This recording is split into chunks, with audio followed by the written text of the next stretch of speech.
Oke, Assalamualaikum warahmatullahi wabarakatuh. Kami dari kelompok 6 ingin mempresentasikan tentang studi kasus peningkatan manajemen mutu proyek pengembangan produk baru perusahaan web. Dengan nama kelompok yang pertama itu Nabila Salsabila, Nur Aisyah Fitriansti, Ade Rizky Fajar, Nabila Dapa, dan saya sendiri Putri Danayanti.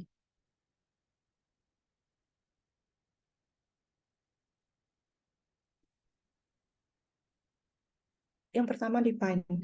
Kualitas adalah sejauh mana serangkaian karakteristik yang melekat memenuhi persyaratan. Saat ini, kualitas tidak hanya mengacu pada kualitas produk tertentu, tetapi juga lebih menekankan pada kinerja produk untuk mencapai kepuasan pelanggan. Inti dari total quality management adalah threefold management, yaitu manajemen kualitas yang komprehensif, manajemen kualitas seluruh proses, manajemen kualitas yang diikuti oleh semua staff. Perusahaan W mengambil teknologi informatif dan produk terkemuka sebagai prinsip dan menjadikan integritas, kompatibilitas, keamanan, dan stabilitas sistem karena dua alasan. Di satu sisi, itu tergantung pada teknologi produk, kualitas layanan, dan kualitas dalam penelitian, pengembangan, penjualan produksi, dan layanan. Di sisi lain, hal ini disebabkan oleh kerjasama dengan universitas dan lembaga penelitian ternama, serta perubahan teknologi internasional. Kesuksesan perusahaan W memberikan kontribusi terhadap solusi peningkatan kuat untuk manajemen kualitas proyek pengembangan produk baru.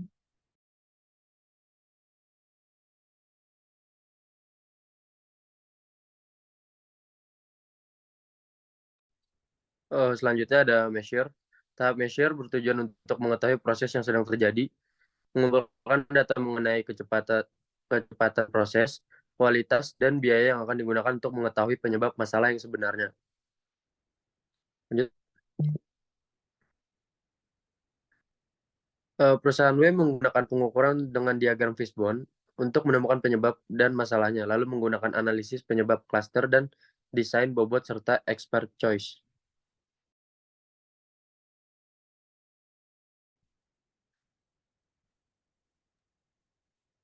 Selanjutnya ada analisis dari materi ini. Untuk secara keseluruhan, penelitian ini bertujuan untuk mengatasi permasalahan yang ada dalam manajemen mutu dan memberikan rekomendasi untuk meningkatkan manajemen mutu proyek pengembangan produk baru di perusahaan web. Berdasarkan analisis tersebut, skema perbaikan diusulkan berfokus pada penguatan konstruksi dan penerapan sistem proses, peningkatan pelaksanaan organisasi mutu, dan penyelesaian sistem manajemen mutu dari proyek pengembangan produk baru. Skema ini bertujuan untuk meningkatkan komunikasi, koordinasi, dan efisiensi dalam perusahaan, serta menerapkan alat analisis statistik dan meningkatkan kualitas struktur organisasi.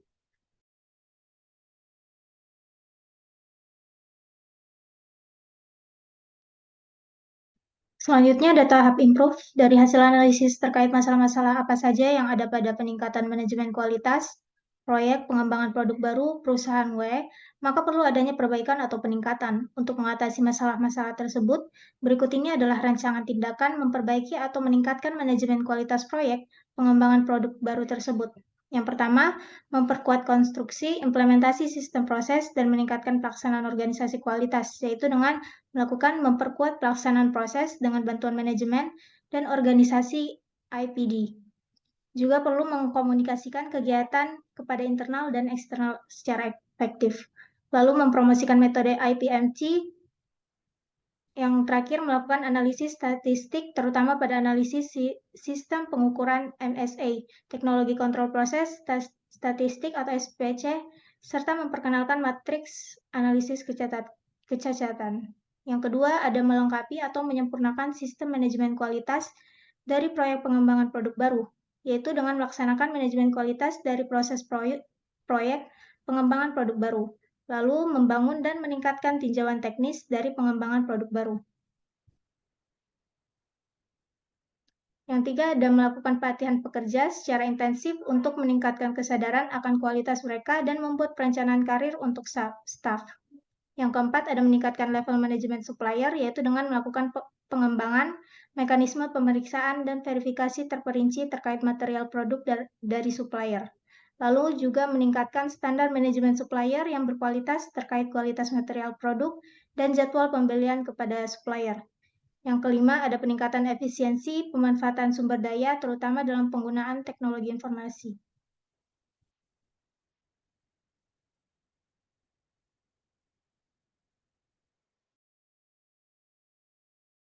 Oke, yang terakhir ada kontrol.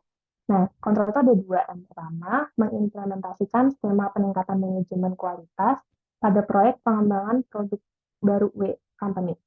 Oke, yang pertama, langkah perusahaan berdasarkan skema perbaikan kualitas proyek pengembangan produk baru meliputi 5 tahap. Yang pertama ada pembentukan konsep, perencanaan, pengembangan produk baru, validasi, dan rilis produk. Nah, seperti di gambar berikut ini. Nah, penjelasannya adalah PR1 hingga PR6 adalah 6 promosi proses peninjauan. Nah, setiap tinjauan ulang adalah sublimasi dari tinjauan terakhir. Nah, setiap proses peninjauan mencakup 4 bagian. Yang pertama ada dekomposisi sasaran mutu berkala, memantau dan mengukur indeks periodik, peningkatan dan ringkasan analisis data, dan kualitas proyek berkala brief laporan. Nah, 4 proses menjaga siklus continuous, mempromosikan upgrade terus-menerus dari kegiatan dalam manajemen kualitas. Lanjut.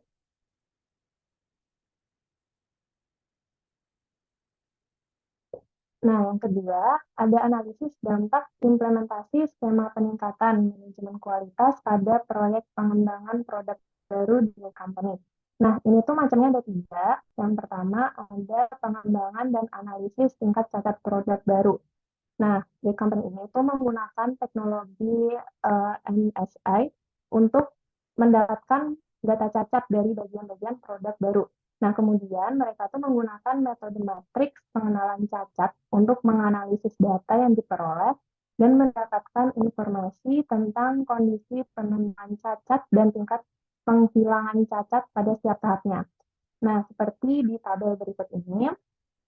Nah, di tabel tersebut didapatkan hasil dari skema peningkatan manajemen kualitas pada proyek pengembangan produk baru di company itu, dan menunjukkan bahwa situasi dari cacat produk baru itu lebih rendah dari nilai target yang sudah ditetapkan nih. Dan tingkat penghilangan cacat pada setiap tahap itu lebih tinggi dari persyaratan terendah yang ada. Lanjut.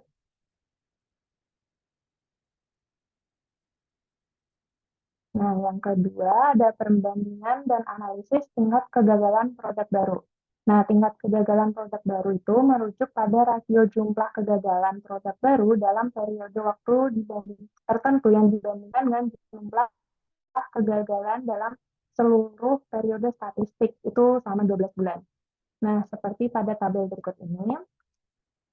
Nah, setelah menggunakan skema peningkatan manajemen kualitas pada proyek pengembangan produk baru, jumlah kegagalan produk baru dan tingkat kegagalannya mengalami penurunan yang sangat signifikan. Nah, efek dari skema peningkatan manajemen kualitas pada proyek pengembangan produk baru ini sangat mencolok ketika mencapai periode selanjutnya. Oke, next.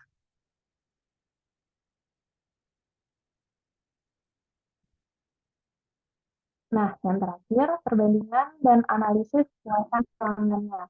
Jadi, artikel ini menggunakan penanganan keluhan pelanggan untuk mencerminkan tingkat kepuasan pelanggan dari company setelah mengimplementasikan program peningkatan manajemen kualitas pada proyek pengembangan produk baru.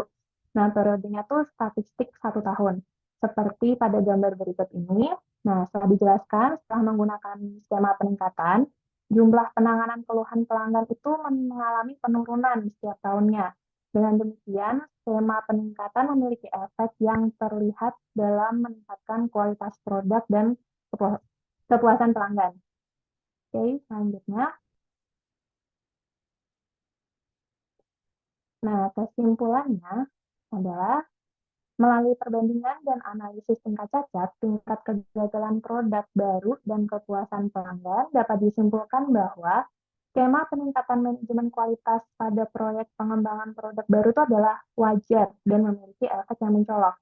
Nah, pada saat yang sama, hal ini mencerminkan sejauh mana model faktor-faktor yang mempengaruhi kunci dari manajemen kualitas proyek pengembangan produk baru sesuai dengan situasi aktual dari W company tersebut. Oke, selanjutnya. Oke, sekian presentasi dari kami kelompok 6. Jika ada salah dan kurangnya, kita ucapkan terima kasih. Dah.